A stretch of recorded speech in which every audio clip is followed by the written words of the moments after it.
નમસ્કાર મિત્રો, સ્વાગત છે આપનું આજના તાજા નવા હવામાન સમાચારમાં। વાત કરીએ તો ગુજરાત ઉપર જે વરસાદનો રાઉન્ડ શરૂ થયો છે તેને આજે હવે 5મો દિવસ છે, જેને લઈને ચર્ચા કરવાની છે કે 29 સપ્ટેમ્બર બાદ હવે ગુજરાતમાં વરસાદના એંધાણ કેવા દેખાઈ રહ્યા છે। આપણે મિત્રો જણાવી દઈએ તો છેલ્લા 3 દિવસથી ગુજરાતની અંદર લગાતાર મેઘ તાંડવ અને મેઘમહેર જોવા મળી છે, તેને લઈને ગુજરાતમાં હવે આગામી સમયમાં કેવું દેખાઈ રહ્યું છે હવામાન, તેના વિશે વાત કરીશું। કારણ કે અત્યારે તમે જોઈ શકો તો ગુજરાત ઉપર જે એક ભારે વરસાદની સિસ્ટમ મહારાષ્ટ્ર અને અરબ સાગરમાંથી આવેલી સક્રિય થઈ છે, તે હજુ આગામી 2 થી 3 દિવસ ગુજરાત ઉપર રહેવાની છે, જેને લઈને ગુજરાતમાં ભારે વરસાદ આગામી 2 દિવસ જોવા મળશે।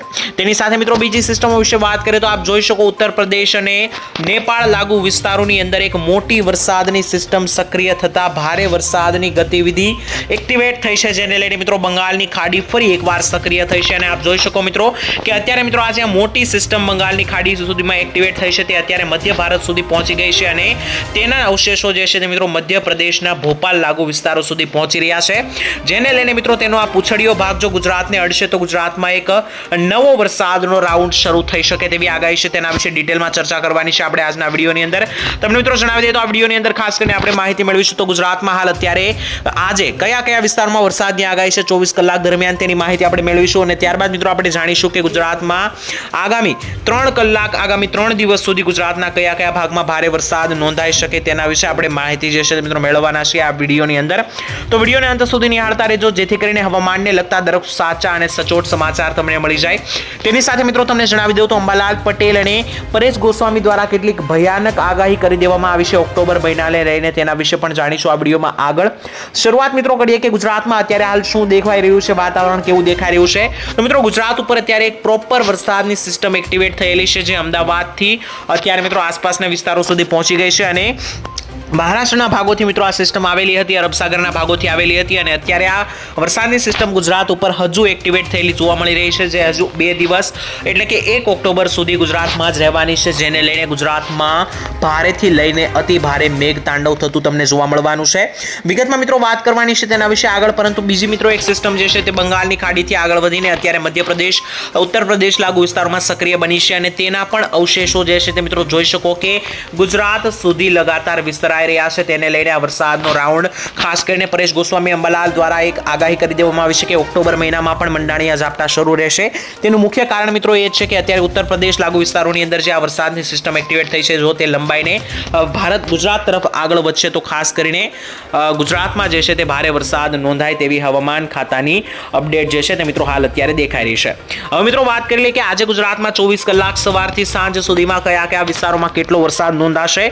સૌથી પહેલા મિત્રો આપણે 29 તારીખની માહિતી મેળવી લઈએ, ત્યારબાદ આપણે 30 સપ્ટેમ્બર વિશે પણ વિગતમાં માહિતી જે છે તે મિત્રો મેળવવાના છીએ। સૌથી પહેલા અત્યારે 29 સપ્ટેમ્બરની માહિતી મેળવી લઈએ કે 29 સપ્ટેમ્બર ગુજરાતમાં કયા કયા ભાગોમાં ભારે વરસાદ નોંધાઈ શકે છે, એક પછી એક મિત્રો જોવાનું છે। સૌથી પહેલા આપણે જોઈ લઈએ કે 29 સપ્ટેમ્બરના રોજ ખાસ કરીને સમગ્ર ગુજરાતની પહેલા હું તમને બ્રીફલી માહિતી આપી દઉં તો જોઈ શકો સમગ્ર ગુજરાતમાં 29 સપ્ટેમ્બરે મધ્ય ગુજરાત અને દક્ષિણ ગુજરાત સાથે સૌરાષ્ટ્રમાં ભારે વરસાદ દેખાઈ રહ્યો છે, જ્યારે ઉત્તર ગુજરાત અને સૌરાષ્ટ્રમાં કોઈ મોટા વરસાદની આગાહી દેખાતી નથી, ખાસ કરીને સમયગાળા દરમિયાન મેં તમને જણાવ્યું તે પ્રમાણે 29 સપ્ટેમ્બરે તો કયા કયા ભાગોમાં એક ભારે વરસાદનો રાઉન્ડ છે અને કયા કયા ભાગમાં એક મીડિયમ પ્રકારના વરસાદનો રાઉન્ડ છે, તેના વિશે આપણે એક પછી એક ડીપલી માહિતી મેળવી લઈએ કે કયા કયા ભાગોમાં કેટલો વરસાદ જોવા મળશે। આવો જાણી લઈએ, એક ગામડાના નામ સહિત તમને જણાવી આપું તો મિત્રો સૌથી પહેલા દક્ષિણ ગુજરાતથી શરૂઆત કરીશું તો દક્ષિણ ગુજરાતના ભાગો વિશે તમે જોઈ શકો, ખાસ કરીને નડિયાદ, ચાંપાનેર, બોરસદ, આણંદ, તારાપુર, ખંભાત સહિતના વિસ્તારો અને છોટા ઉદેપુર લાગુ વિસ્તારો, બોડેલી, તણખાળા, શિનોર લાગુ વિસ્તારોની અંદર ભારે વરસાદની આગાહી છે। જો કે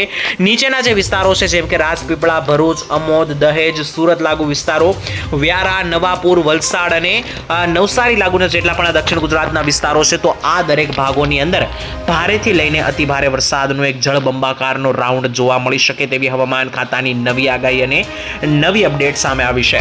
ત્યાંથી આગળ વધીએ મધ્ય ગુજરાતની માહિતી મેળવી લઈએ તો મધ્ય ગુજરાતમાં આપ જોઈ શકો કે સમગ્ર મધ્ય ગુજરાતની અંદર આજે ભારેથી લઈને અતિ ભારે વરસાદનો એક રાઉન્ડ ફૂંકાઈ શકે તેવી આગાહી છે। ખાસ કરીને જોઈ લઈએ કે કયા કયા ભાગોમાં કેટલો વરસાદ મધ્ય ગુજરાતમાં પણ જોવા મળશે તો અહીંયા તમને દેખાડી દઈએ તો મધ્ય ગુજરાતની અંદર અમદાવાદ સહિતના વિસ્તારોની અંદર જેમ કે મહુધા, અમદાવાદ, ધોળકા, નડિયાદ, નળ સરોવર, વિરમગામ, ગાંધીનગરના વિસ્તારો, કપડવંજ અને ડાકોર સહિતના વિસ્તારોની અંદર જે છે તે આજે ભારેથી લઈને અતિ ભારે વરસાદનો રાઉન્ડ જોવા મળશે અને જળબંબાકારની પરિસ્થિતિ જોવા મળી શકે છે. ત્યાંથી મિત્રો આગળ વધી અને વાત કરી લઈએ ગોધરા લાગુ વિસ્તારોની, તો પીપલોદ, ગોધરા, દાહોદ, જાહલોદ અને ડાકોર, બાલાસિનોર લાગુ વિસ્તારોની સાથે સાથે મહીસાગર, ખેડા, અરવલ્લી અને છોટાઉદેપુર, પંચમહાલ સહિતના વિસ્તારોની અંદર પણ આજે ગાજવીજ અને કડાકા ભડાકા સાથે વરસાદ થતો નોંધાતો દેખાઈ રહ્યો છે. ત્યાંથી પણ મિત્રો આગળ વધી અને વાત કરી લઈએ ઉત્તર ગુજરાતની, તો જોઈ શકો ઉત્તર ગુજરાતમાં 3 વિસ્તારો જેમ કે આબુ અંબાજી, પાલનપુર અને ખેડ બ્રહ્માને છોડીને બીજા કોઈ વિસ્તારોમાં આજે ભારે વરસાદની આગાહી નથી. એટલે કે મહેસાણા, પાટણ અને બનાસકાંઠા જિલ્લામાં અન્ય કોઈ પણ વિસ્તારોમાં ભારે વરસાદની આગાહી અત્યારે હાલ દેખાતી નથી. ત્યાંથી મિત્રો આગળ વધી જઈએ અને સૌરાષ્ટ્ર કચ્છની માહિતી મેળવી લઈએ, તો કચ્છની અંદર મિત્રો આજે થોડા ઘણા વિસ્તારમાં ભારે વરસાદ જોવા મળશે જેમ કે ગાંધીધામ, ભચાઉ, ભુજ, સિસાડગઢ અને જે નિરોમા લાગુ વિસ્તારો છે, તો કચ્છના આ દરેક વિસ્તારોની અંદર આગામી 12 કલાક સુધી મેઘ તાંડવ જે છે તે મિત્રો થતું તમને જોવા મળી શકે.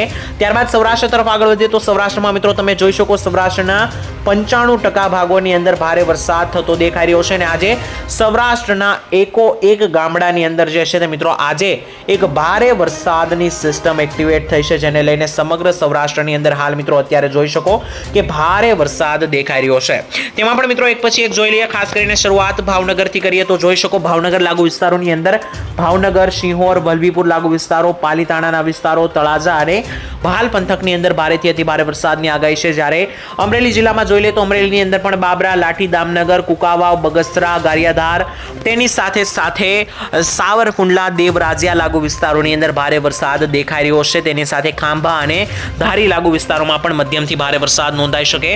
રાજકોટ અને ઉપરના મિત્રો જિલ્લાઓ વિશે વાત કરીએ તો રાજકોટની અંદર પણ જોઈ શકો શાપર, ગેરાવળ, ગોંડલ, જસદણ, કાલાવાડ લાગુ વિસ્તારો, જેતપુર, બગસરા અને ઉપલેટા સહિતના વિસ્તારોની અંદર ભારેથી લઈને અતિ ભારે વરસાદનો રાઉન્ડ અહીંયા દેખાઈ રહ્યો છે. ત્યાંથી આગળ વધી અને વાત કરી લઈએ બોટાદ જિલ્લાની, તો બોટાદ જિલ્લામાં પણ બરવાળા, ધંધુકા, બાણગઢ, રાણપુર અને ગઢડા તાલુકાઓની અંદર જે છે તે મિત્રો વરસાદની ગતિવિધિ સ્ટ્રોંગ બની રહી છે, જેને લઈને ભારે વરસાદનો રાઉન્ડ તમને જોવા મળી શકે છે. ત્યાંથી આગળ વધી અને વાત કરી લઈએ મોરબી, સુરેન્દ્રનગર, જામનગર જિલ્લાની, તો જોઈ શકો મોરબીની અંદર અને સુરેન્દ્રનગરની અંદર ભારે વરસાદ દેખાઈ રહ્યો છે, જ્યાં નળ સરોવર, ધાંગધ્રા, હાલાવાડ, નવલખી, માલીવા, મોરબી, વાંકાનેર, ધરોલ, સાવડી અને થાણગઢ સહિતના વિસ્તારોની અંદર મેઘરાજા મન મૂકીને તોફાની બેટિંગ કરે તેવી મિત્રો હવામાન ખાતાની અહીંયા અપડેટ છે. ત્યાંથી મિત્રો દ્વારકા અને પોરબંદર જિલ્લાની વાત કરી લઈએ તો દ્વારકા અને પોરબંદરમાં પણ મિત્રો અત્યારે હાલ વરસાદની સિસ્ટમ એક્ટિવેટ બની ગઈ છે, જેને લઈને ખંભાળિયા, ભાટિયા, દ્વારકા, ઓખા અને શિશલી, ભાણવડ, લાલપુર લાગુ વિસ્તારોની અંદર સહિતના કુતિયાણા, ઉપલેટા અને જુનાગઢ સહિતના વિસ્તારોની અંદર જે છે તે મિત્રો મેઘ તાંડવ થતું દેખાઈ રહ્યું છે. તેની સાથે સાથે મિત્રો જુનાગઢ જિલ્લામાં પણ જે સાસણગીર સહિતના વિસ્તારો છે, મુલિયાસા, તેની સાથે સાથે જુનેજ લાગુ વિસ્તારો, વંથાળી, માણાવદર, મેંદરડા લાગુ જેટલા પણ વિસ્તારો છે, તો મિત્રો આ દરેક ભાગોની અંદર સૌરાષ્ટ્રની અંદર આજે રીતસરની મેઘમહેર થતી તમને જોવા મળી શકે સમગ્ર સૌરાષ્ટ્રના ભાગોમાં. તેની સાથે સાથે મિત્રો 30 સપ્ટેમ્બરની માહિતી મેળવી લઈએ તો 30 સપ્ટેમ્બરે આપ જોઈ શકો કે દક્ષિણ ગુજરાતના ભાગોની સહિતના સૌરાષ્ટ્રના કેટલાક ભાગોમાં સારા એવા મેઘતાંડવની આગાહી છે. 30 સપ્ટેમ્બરે પણ દક્ષિણ ગુજરાતમાં એક સારા એવા વરસાદ દેખાઈ રહ્યો છે. તેની સાથે સૌરાષ્ટ્રમાં પણ કાળા ડિબાંગ વાદળો 30 સપ્ટેમ્બરે દેખાઈ રહ્યા છે, પરંતુ 30 સપ્ટેમ્બરે મધ્ય ગુજરાતમાં ધીમે ધીમે વરસાદનું જોર ઓછું થતું જશે. આપને મિત્રો જણાવી દઈએ કે અત્યારે વરસાદની સિસ્ટમ કઈ રીતની દેખાઈ રહી છે તેના વિશે તમને જણાવી દઈએ તો ખાસ અત્યારે મિત્રો તમને દેખાડી દો અહીંયા કે આ મિત્રો સમગ્ર ગુજરાતનો ભાગ છે. તો ગુજરાતના ભાગની અંદર જેમ જેમ મિત્રો સમય આગળ પસાર થતો જશે તેમ તેમ વરસાદની સિસ્ટમ નીચે ઝૂકતી જશે. એટલે કે મિત્રો આ જે છે તે આપણું સમગ્ર ગુજરાત છે. તમને દેખાડી દો મિત્રો આટલો ભાગ ગુજરાતનો છે. તેમાં જેમ જેમ મિત્રો સમય આગળ પસાર થતો જશે, જેમ જેમ તારીખો આગળ વધતી જશે, તેમ તેમ વરસાદનું જોર આ નીચેના વિસ્તારોમાં જ વધારે રહેવાનું છે. ઉપરના આ દરેક ભાગોની અંદરથી ચોમાસું વિદાય લેતું જશે. અત્યારે મિત્રો ઉત્તરીય ગુજરાત અને કચ્છના ભાગોમાંથી ધીમે ધીમે ચોમાસાની વિદાય શરૂ થઈ જવાની છે ઓક્ટોબર મહિનાની અંદર. અને ત્યારબાદ ઓક્ટોબર મહિનો જેમ જેમ મિત્રો શરૂ થશે તો ઓક્ટોબર મહિનામાં કેટલીક ભયંકર અને ભયજનક આગાહીઓ પણ હવામાન ખાતાઓ દ્વારા કરવામાં આવી છે. જેમ કે મલાલે આગાહી કરતા જણાવ્યું છે કે ખાસ કરીને ઓક્ટોબર મહિનાની અંદર એક ચક્રવાત જોવા મળી શકે છે. આપણને તેવી મલાલ પટેલે આગાહી કરીને જણાવ્યું છે કે આ ચક્રવાત 12 થી લઈને 13 ઓક્ટોબર દરમિયાન જોવા મળી શકે. પરંતુ મિત્રો જોવાનું રહ્યું કે આ ચક્રવાત જે છે તે કઈ રીતનું જોવા મળે છે, તેની સાથે જ કઈ તારીખે ગુજરાતમાં કેટલું નુકસાન પહોંચાડે છે તેને લઈને જો કોઈ નવી માહિતી અને અપડેટ આવશે તો ચોક્કસપણે હું તમારા સુધી સુધી જરૂર પહોંચાડીશ. અને મિત્રો તમને જણાવી દઈએ કે અત્યારે તમારા ગામમાં કેટલા હદે વરસાદ આવી રહ્યો છે તે પણ મને કોમેન્ટ સેક્શનની અંદર લખીને ચોક્કસ જણાવી દેજો. તેની સાથે અંબાલાલ પટેલ અને પરેશભાઈ ગોસ્વામી બંનેની એવી ભયંકર આગાહી છે કે ખાસ ઓક્ટોબર મહિનામાં મંડાણિયા ઝાપટાઓ જોવા મળી શકે, જેને લઈને ખેડૂતોએ અગાઉ તૈયાર થઈ જવું જોઈએ. વરસાદને લઈને મિત્રો વિશેષ માહિતી જે છે તે તમને આવનારા વિડીયોમાં ચોક્કસપણે જણાવવામાં આવશે. આ વિડીયો તમને કામનો અને ઉપયોગી લાગ્યો હોય તો વિડીયોને એક લાઇક કરી દેજો. તેની સાથે સાથે જો તમે આ ચેનલ ઉપર પહેલી વાર આવ્યા હોય તો ચેનલને સબસ્ક્રાઇબ પણ કરી લેજો અને આ વિડીયોને તમારા મિત્રો સર્કલમાં, ગ્રુપની અંદર, વોટ્સઅપ, ફેસબુકની અંદર શેર કરી દેજો, જેથી દરેક લોકોને સાચી માહિતી મળી શકે. તો મિત્રો હું તમને આવતીકાલે મળીશ એક નવા હવામાન સમાચારની અંદર. ત્યાં સુધી મિત્રો હાલ આજ માટે રજા લઉં છું. રજા આપશો. ધન્યવાદ. જય માતાજી, જય દ્વારકાધીશ.